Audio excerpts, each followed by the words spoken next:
자, 안녕하십니까. 시청자 여러분. 미제 사건 심령 파일의 수인 별곡 인사드리겠습니다.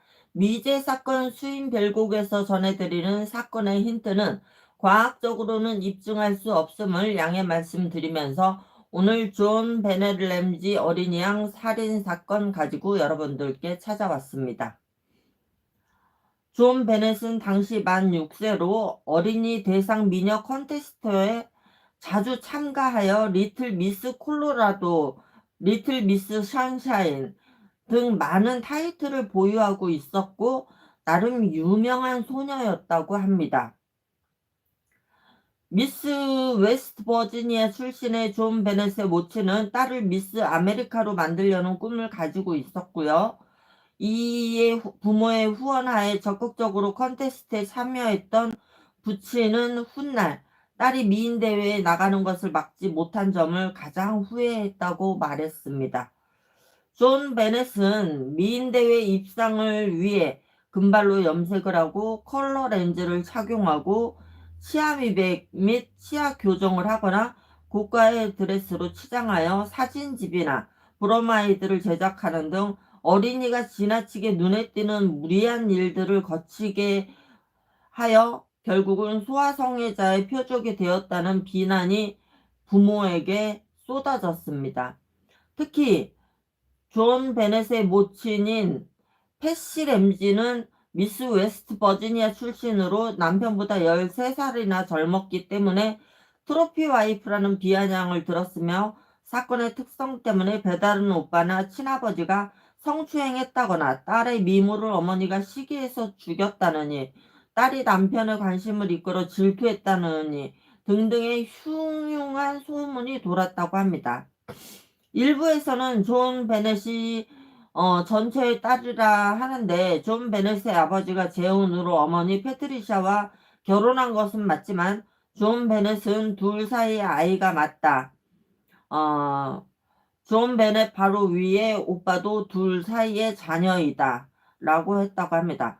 우선 시신의 발견 장소가 지하실이었다는 점과 범인이 요구한 액수가 부친의 보너스와 동일한 액수였다는 점 때문에 범인은 램지가의 내부 사정에 정통한 인물이라고 추정되었고요. 또한 램지를 사전에 준비하지 않고 램지가의 메모장을 썼다는 점 때문에 실은 범인이 존 베넷의 부친 혹은 모친이 아닌가 하는 의혹이 들었다고 합니다. 범죄 전문가들에 따르면 범인이 피해자의 집에 들어와 피해자를 살해하고 집안에 있던 메모지를 뜯어 협박 편지를 남기는 것은 굉장히 드문 일이라고 했고요. 범인이 집안에서 편안함을 느끼는 사람이 아니면 어려운 일이라고 했다고 합니다. 그리고 문서 전문가들이 협박 편지를 연구한 결과 존 베넷의 모친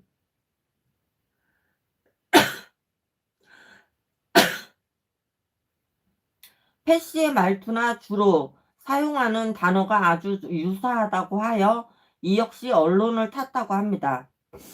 그러나 의견이 제기되면서 난소암 치료 이후 우울증을 앓던 존 베넷의 모친이 우발적으로 딸을 죽였고 아내의 범죄를 덮기 위해 부친이 추가로 시신을 훼손했다는 설이 정설인 것처럼 퍼져 부모는 큰 고통을 받았다고 합니다.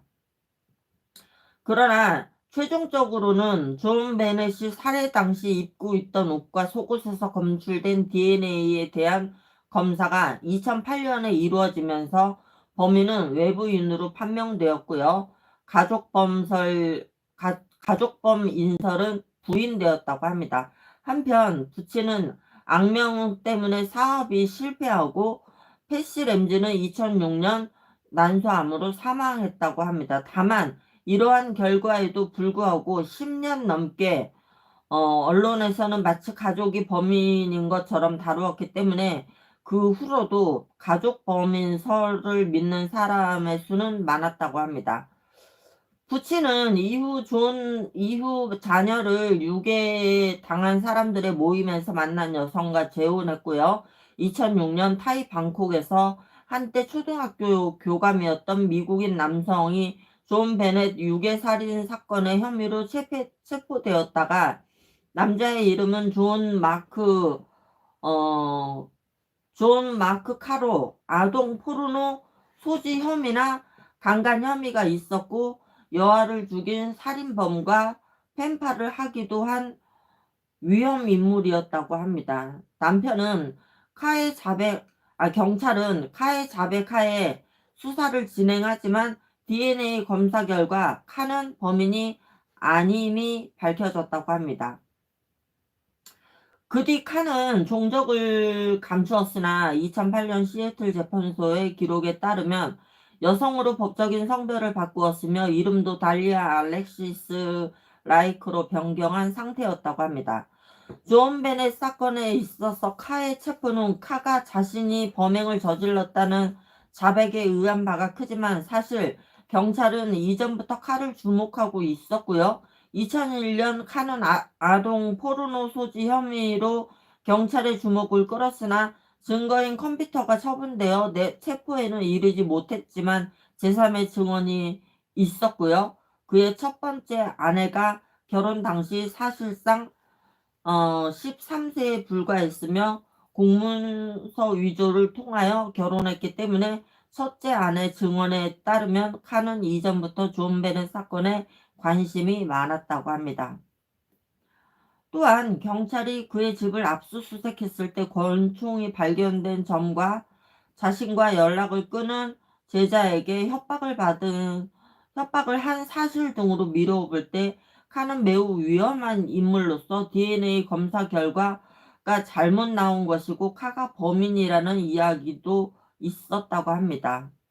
당시 콜로라도 경찰은 이런 가택침입 살인사건의 수사에 매우 미흡했고 처음 존 베넷이 실종되었을 때 시신이 발견된 후까지 사건 현장을 제대로 보존하지 않았고 누구나 드나들 수 있도록 개방하여 현장에 훼손이 많았다고 합니다.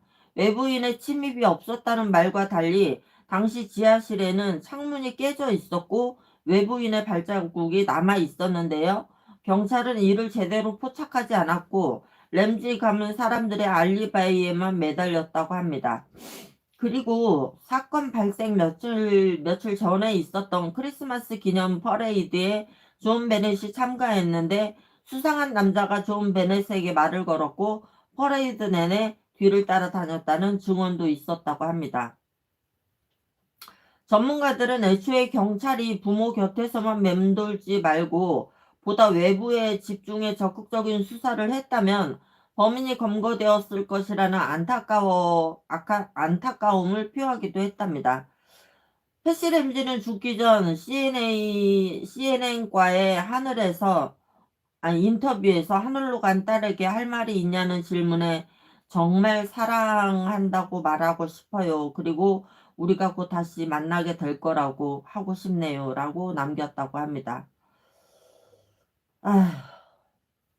이게 존 베넷 램지의 사건의 전말이었습니다.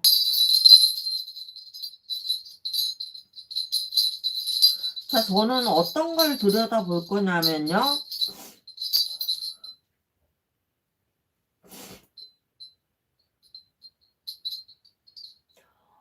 어떤 걸 들여다볼 거냐면 이게 가족 내에서 벌어진 일인지 외부인에 의해서 벌어진 일인지 범인은 그렇다면 어떤 성향을 가지고 있는 사람인 건지 이런 것들을 들여다보려고 합니다. 자, 방울소리가 다소 시끄럽다고 여겨지시는 분은 잠시 볼륨을 줄이셔도 좋을 것 같습니다.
넌 내 거야. 범인이 남긴 마지막 말입니다. 넌 내 거야. 살아서도 죽어서도 넌 내 거야. 이 사람은 양복을 입었고요. 외지인입니다. 가족이 아닙니다. 존 베넬 램지가 세상에 나왔을 때부터 스토커처럼 그녀를 쭉 따라다닌 그런 행보가 보였고요. 그리고 굉장히 집 주변을 자주 어슬렁거려서 이 집에 누가 드나드는지 존 베넷이 언제 나갔다 언제 들어오는지 일일이 일거수일투족을 감시 아닌 감시처럼 주변을 맴돌았던 사실이 보였고요. 그리고 죽인 날도 오늘은 내가 존 베넬 램지를 죽여야 되겠다. 내가 램지를 오늘 죽여서 이 길고 긴 악습을 끊어야 되겠다. 이게 아니고 어쩌다 집이 비인 걸 확인해서 들어간 거야. 어쩌다 집이 비인 걸 확인해서 들어갔고 존 베넬 램지를 멱살을 잡고 끌고 나왔는데 딱히 급히 들어갈 때가 지하실밖에 없었어. 거기서 원치 않는 그 아이를 붙잡고 자기소개를 하고 자기의 의지를 표명하고 그리고 너는 내 거다라는 말을 되뇌이듯이 계속 되뇌이던, 근데 의외로 나이가 좀 있어요. 이 귀밑머리가 희끗희끗한 파마머리의 남자야. 파마끼가 있는 머리의 남자야. 그리고 이런 데가 늙었어. 친척 아닙니다. 외부인이에요. 외부인. 외부인인데 이런 데가 늙었어. 주름이 보이고 기미가 보여. 딱 이런 각도가 보이거든. 딱 이런 각도가 보이는데 늙었어. 안경을 썼고요. 늙었어요. 그 말인즉 그가 시력이 그다지 좋지 않다는 얘기고 나이가 있고요. 수염도 있고 이 구렛나룻이 좀 길어. 구렛나룻이 긴데 이게 머리가 하얗게 휘었어. 희끗희끗해. 그 사람은 사상이 정상인과 달라요. 사상이. 그러니까는 정신이 병이 있다고 표현을 하는 게 맞지? 그 초점에 하필이면 존 베넬 램지가 찍혔다는 것뿐이지. 무수히 많은 사람들이 자기보다 아래이고 무수히 많은 사람들이 자기를 존경한다는 착각을 하고 있어. 그러니까 정신적으로 그저 그냥 멀리서 바라보던 존 베넷 램지를 집착에 가까울 정도로 좋아했고 어 소유하고 싶어 했어. 아무튼 범인은 그런 사람이었어요, 여러분. 미제 사건 심령 파일의 수인 벨곡이었습니다.